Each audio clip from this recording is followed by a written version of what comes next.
Sinasabi ko sa inyong mga nakikinig sa akin, mahalin ninyo ang inyong mga kaaway at gawa ng mabuti ang mga napupuot sa inyo. Pagpalain ninyo ang sumusumpa sa inyo at ipanalangin ang mga nag-aapi sa inyo. Kapag sinampal ka sa isang pisngi, iharap mo rin ang kabila. Kapag inagaw ang iyong balabal, huwag mong ipagkait ang iyong baro. Bigyan mo ang bawat naghihingi sa iyo. At kung may kumuha ng iyong ari-arian, huwag mo nang bawiin pa ang mga yon. Gawin ninyo sa iba ang ibig ninyong gawin nila sa inyo. Kung ang nagmamahal lamang sa inyo ang inyong mamahalin, ano mang gantimpala ang inyong hihintayin? Ang mga makasalanan man ay marunong ding magmahal sa mga nagmamahal sa kanila. Kung ang mga mabuti lamang sa inyo ang inyong gagawa ng mabuti, ano bang gantimpala ang inyong hihintayin? Kahit ang masasamang tao ay gumagawa niya. At kung ang makakabayad lamang ang inyong pauutangin, ano bang gantimpala ang inyong hihintayin? Kahit ang masasamang tao ay nagpapautang din sa kapwa nila masama sa pag-asang sila'y babayaran. Mahalin ninyo ang inyong mga kaaway at gumawa kayo ng mabuti. Magpautang kayo nang hindi umaasang kayo'y babayaran. Sa gayon, malaking gantimpala ang tatamuhin ninyo at kayo'y magiging mga anak ng kataas-taasang Diyos, sapagkat siya'y mabuti kahit sa masasama at sa mga hindi marunong tumanaw ng utang na loob.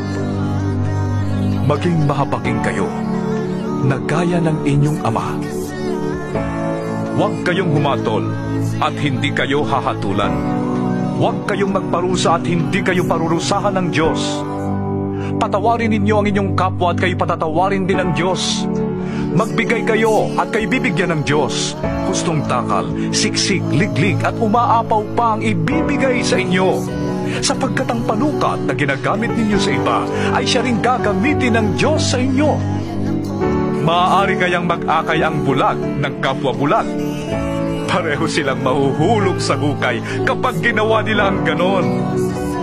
Walang alagad na nakakahigit sa kanyang guro. Ngunit kapag lubusang naturuan, ang alagad ay makakatulad ng kanyang guro. Bakit mo napapansin ang puwing ng iyong kapatid? Ngunit hindi mo nakikita ang troso sa iyong mata. Paano mong masasabi sa iyong kapatid, "Kapatid, hayaan mong alisin ko ang iyong puwing," gayong hindi mo nakikita ang trosong nasa iyong mata? Mapagkunwari. Alisin mo muna ang troso sa iyong mata nang makakita kang mabuti. Sa gayon, maalis mo na ang puwing ng iyong kapatid. Walang mabuting punong kahoy ang namumunga ng masama, at wala ring masamang puno ang namumunga ng mabuti. Nakikilala ang bawat puno sa pamamagitan ng kanilang bunga, sapagkat hindi nakakapitas ng igos sa matitinik na halaman o ng ubas sa mga dawag.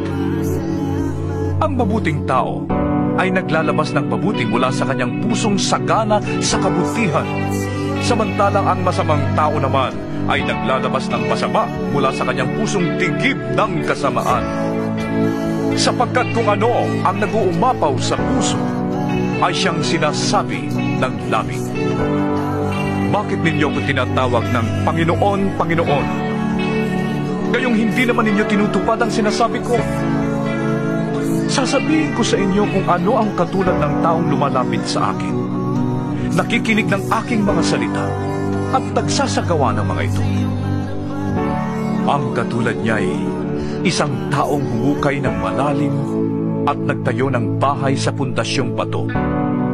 Nang bumaha at bumugso ang tubig sa bahay na iyon, hindi na tinag ang bahay na itinayo, sapagkat matibay ang pagkakatayo nito.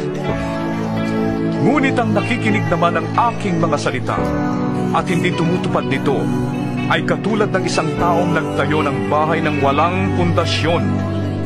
Nang bumaha at bumugso ang tubig sa bahay na iyon, ito ay kaagad bumagsak at lubusang nawasak.